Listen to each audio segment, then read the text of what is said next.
Good day everyone. Today we're going to examine the shoe and print impression. The objectives of this activity, we're going to identify the principles of casting and molding used in a shoe print. Let me show you the materials. We have the gypsum, we have the varnish, we also have the mixing bag, we have the spoon, also the ruler, we have the sticks, we also have the screen. For mixing, we're going to use water. The last one, we have a shoe box. Let us start the activity.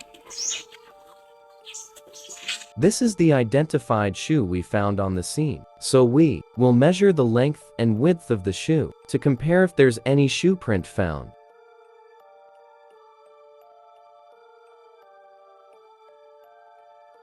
Since we found a shoe print in a crime scene, let's measure it using the rulers. We need to determine its width and length, similarly to what we do in the shoe, so we could distinguish its similarity and differences when it comes to the size.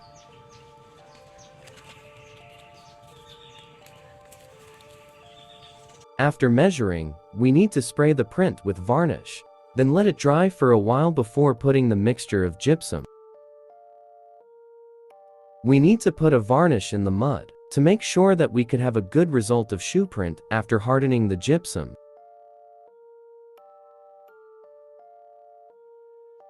After the varnish being hardened, we need to put the shoe box.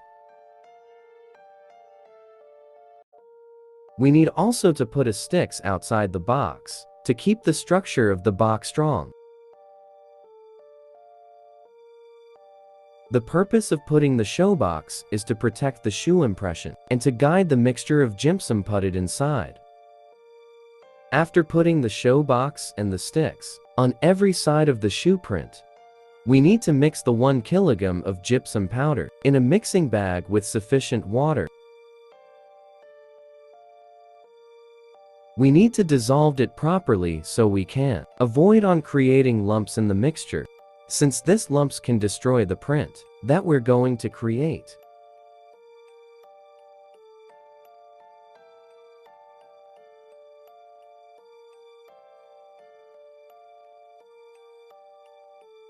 After mixing all the gypsum into mixing bag with water, making sure that it has no lumps created, we can now add the mixture into our shoe print inside the box. We should fill the entire shoe print with the mixture. After filling the shoe print with gypsum, we will spread it using the spoon carefully, so our shoe print wouldn't be destroyed.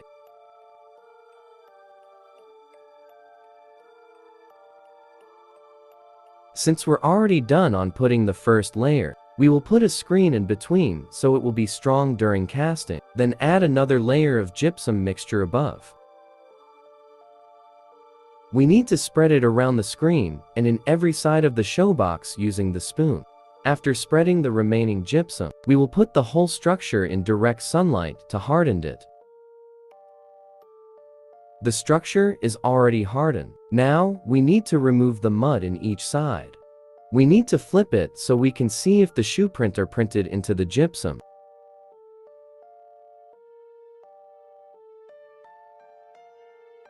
After flipping it, we need to clean the mud, attach in the shoe print, so it could be visible. Since we're already done on putting our shoe print to direct sunlight, this is now the result. After casting, now, we need to remove some dirt attached to it using the paintbrush.